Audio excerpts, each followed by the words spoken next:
Hello friends, நிறைய பேர் case clean பண்ணுவாங்க. ஆனால் எரியக்கூடிய பர்னரை க்ளீன் பண்ண மாட்டாங்க. அந்த நிறைய பேரில் நானும் ஒருத்தி. பர்னர் கண்டிப்பாக 3 வாரத்துக்கு ஒரு முறையாவது க்ளீன் பண்ணணும்னு நினைக்கிறேன். ஆனால் முடிய மாட்டேங்குது. இனிமேல் அதை ஃபாலோ பண்ண போகிறேன். அந்த பர்னரை க்ளீனிங் பற்றி தான் இந்த வீடியோவில் பார்க்க போகிறோம். பர்னர் க்ளீன் பண்ணுறதுக்கு நிறைய மெத்தட்ஸ் இருக்குது. எந்த மெத்தடில் க்ளீன் பண்ணாலும் 10-15 நிமிஷத்துலலாம் எரிய வச்சா மறுபடியும் கருப்பாக தான் மாறிடுது. அதுக்கு எதுக்கு க்ளீன் பண்ணணும்னு தோணுது. எதுக்கு பர்னரை க்ளீன் பண்ணணும்னா அதில் அழுக்கு சேராமல் தீ நல்லா எரியும். அதுக்கு அப்புறம் கேஸ் நமக்கு ரொம்ப நாளைக்கு ரிப்பேர் ஆகாமல் இருக்கும். அதனால் நமக்கு காசும் மிச்சமாகும். அதனால தான் நம்ம பர்னரை அடிக்கடி க்ளீன் பண்ணணும். நான் இப்போ 3 மெத்தடில் க்ளீன் பண்ண போகிறேன். அதில் எது பெஸ்ட்டுன்னு தான் இந்த வீடியோவில் பார்க்க போகிறோம்.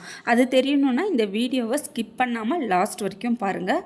ஃபஸ்ட்டு மெத்தட் என்னென்னா, பர்னரில் ஈனோ ப்ளஸ் எலுமிச்சை சாறு அதில் ஹாட் வாட்டரை ஊற்றிட்டு ஊற வச்சுருவோம். அடுத்த மெத்தட் என்ன பார்த்தோம்னா, ஹார்பிக் இருக்கு இல்லையா, டாய்லெட் கிளீனர், ஹார்பிக்கை அந்த பர்னர் மேலே ஃபுல்லாக ஊற்றிட்டு அது மேலே ஈனோ ஆப்ஷன் தான். அந்த லிக்யூடு ஊற்றுனாவே கலர் சேஞ்ச் ஆகிட்டு பூஜை பாத்திரம்லாம் கழுவுற பவுடர் தான். இதுலேயும் அது க்ளீன் ஆகும்னு பார்த்துருக்கேன். அதனால் அதையும் வச்சு ட்ரை பண்ணி பார்ப்போம். எது நல்லாவே க்ளீன் ஆகுது அப்படின்னு சொல்லிட்டு தான் ட்ரை பண்ணி பார்ப்போம் அப்படின்னு சொல்லிட்டு தான் பார்க்கலாம். ஃபஸ்ட்டு அந்த பவுடரை ஃபுல்லாகவே ஸ்ப்ரெட் பண்ணிப்போம். நான் ஃபஸ்ட்டு உடனே தேய்ச்ச உடனே கலர் சேஞ்ச் ஆகிற மாதிரி இருந்துச்சு.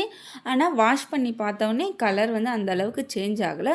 சரி, கொஞ்சம் நேரம் அந்த பவுடரை ஃபுல்லாகவே இது பண்ணிவிட்டு அதனால் இதையும் ஒரு 2 மணி நேரத்துக்கு அந்த பவுடரை ஃபுல்லாகவே ஸ்ப்ரெட் பண்ணிவிட்டு ஒரு 2 மணி நேரம் போல் ஊற வைக்கலாம் அப்படின்னு சொல்லிவிட்டு ஊற வச்சுருந்தேன். இப்போ 2 மணி நேரம் ஆயிடுச்சு. 2 மணி நேரம் கழித்து ஒவ்வொன்றுத்தையும் ஸ்க்ரப்பரில் வச்சு தேய்ச்சி பார்ப்போம். எது நல்லா க்ளீனாக வீடியோவில் காமிக்கிற மாதிரி புதுசாக பளிச்சுன்னு எந்த மெத்தட் க்ளீன் ஆகுதுன்னு சொல்லிட்டு தான் பார்க்க போகிறோம். ஈனோ லெமன் ஹாட் வாட்டர் வச்சது லைட்டாக கலர் சேஞ்ச் ஆகிருக்கிற மாதிரி இருக்குது.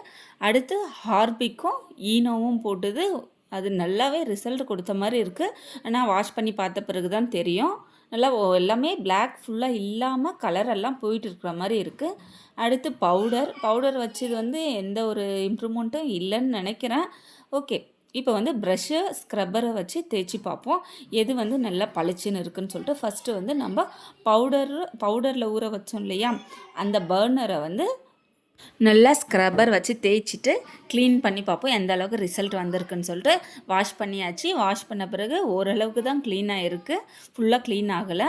அடுத்து நம்ம ஹார்பிக்கை வச்சு இது பண்ணி எடுத்து பார்ப்போம். இதை எடுத்து பார்த்தோம்னா கலர் ஃபுல்லாகவே நல்லா அந்த பிளாக் கலரெல்லாம் இல்லாத மாதிரி இருக்குது. இதையும் நம்ம என்ன பண்ணலான்னா விம் ஜெல்லும் ஸ்க்ரப்பரும் வச்சு நல்லா வாஷ் பண்ணி பார்ப்போம். நல்லா விம் ஜெல்லையும் ஸ்க்ரப்பரும் வச்சு நல்லா தேய்ச்சி எடுப்போம். இது நல்லா கலர் வந்திருக்கு. ஆனால் கடையில் வாங்குகிற அளவுக்கு அந்த அளவுக்கெல்லாம் வரல. ரெகுலராக பண்ணிகிட்டே இருந்தால் ஒரு வேளை வருமோ என்னமோ தெரியல. நான் எதிர்பார்த்த அளவுக்கு கலர் ஃபுல்லாக அந்த பிளாக் கலரெல்லாம் இல்லாமல் சேஞ்ச் ஆகிருக்கு. இது ஒரு பெஸ்ட்டு மெத்தடுன்னு தான் சொல்லுவேன் நான். ரொம்ப நேரமும் வெயிட் பண்ண தேவையில்ல, உடனே ரிசல்ட் கொடுக்குது.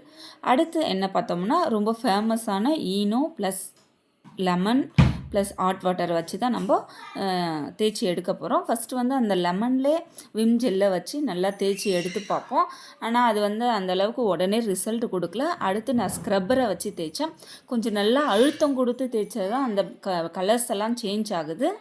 நான் ரொம்ப ஸ்ட்ரெயின் பண்ணி தான் தேய்ச்சேன். ரொம்ப நேரமாக தேய்ச்சிட்டு இருந்தேன். அப்போ தான் இந்த அளவுக்கு கொஞ்சம் கலர் சேஞ்ச் ஆச்சு. ஒரு வழியாக 3 மெத்தடுமே முடிச்சாச்சு. அந்த 3 மெத்தடில் அந்த பவுடரில் இருந்தது சுத்தமாக பிளாக்கே போகல. அடுத்து ஈனோ வச்சு பண்ணது ஓரளவுக்கு போயிருக்கு. அடுத்து ஹார்பிக் வச்சு பண்ணது நல்லாவே ரிசல்ட் கொடுத்துருக்கு. உடனே கலர் சேஞ்ச் ஆகிட்டுருக்கு. நல்லா கலரும் நல்லா பளிச்சுன்னு இருக்குது. ஹார்பிக் வச்சு க்ளீன் பண்ணது ஈனோவை விட நல்லா பெஸ்ட்டு ரிசல்ட்டாக கொடுத்துருக்கு. க்ளீனிங் ப்ராசஸ் எல்லாம் முடிஞ்சு எப்படியோ ஃபிக்ஸ் பண்ணியாச்சு. ஆனால் வீடியோஸ்லலாம் காமிக்கிற மாதிரி உடனே புதுசாகலாம் ஆகலை. கொஞ்சம் கொஞ்சம் அந்த பிளாக்கிஷ் எல்லாம் இருக்குதான். க்ளீன் பண்ணிட்ட பிறகு ஒரு ட்ரை கிளாத்தில் நல்லா ஃபுல்லாகவே நல்லா க்ளீனாக தொடச்சிட்டு அதுக்கப்புறம் நம்ம ஃபிக்ஸ் பண்ணோம்னா நல்லா கேஸ் எரியுது. இது போல் நீங்கள் யாராச்சும் ட்ரை பண்ணியிருக்கீங்களா? எந்த மெத்தட் உங்களுக்கு பிடிச்சிருக்கு? எது கடையில் வாங்குற மாதிரியே புதுசு போல் யாருக்காச்சும் வந்திருக்கா அப்படின்னு சொல்லிட்டு மறக்காமல் கமெண்ட் செக்ஷனில் கமெண்ட் பண்ணுங்கள். ஒரு 5 மினிட்ஸ் போல் எரிய வச்சு ஆஃப் பண்ணிட்டா கலர் சேஞ்ச் ஆகலை. ஆனால் ஒரு 10 நிமிஷம் பால் காய வச்சேன். அடுத்து என்ன நடந்துச்சுன்னு மட்டும் நீங்களே பாருங்கள். கழுவாரத்துக்கு முன்னாடி இருந்ததை விட அதை விட மோசமாக தான் கலர் இருக்கே கண்டி. கொஞ்சம் கூட கலர் சேஞ்ச் கழுவி போட்ட மாதிரியே இல்லை. சரி பிளாக் கலர் தான் இருக்குதுன்னு சொல்லிட்டு லைட்டாக கையை வச்சு தேய்ச்சி பார்த்தா அதுவும் இல்லை, பழையபடியே மாறிடுச்சு. இதுக்கு நம்ம நார்மலாகவே வாஷ் பண்ணி போட்டிருக்கலாம் போல். அவ்வளோ கஷ்டப்பட்டு ஸ்க்ரப்பரை வச்சு தேய்க்க வேண்டிய அவசியமே இல்லை. அதனால் நான் என்ன பண்ண போகிறேன், அடுத்த டைமில் இருந்து நார்மலாகவே ஸ்க்ரப்பரும் விம் ஜெல்லும் மட்டும் வச்சு தேய்ச்சி எடுத்து திரும்பியும் ஃபிக்ஸ் பண்ணலான்னு தான் நினைக்கிறேன்.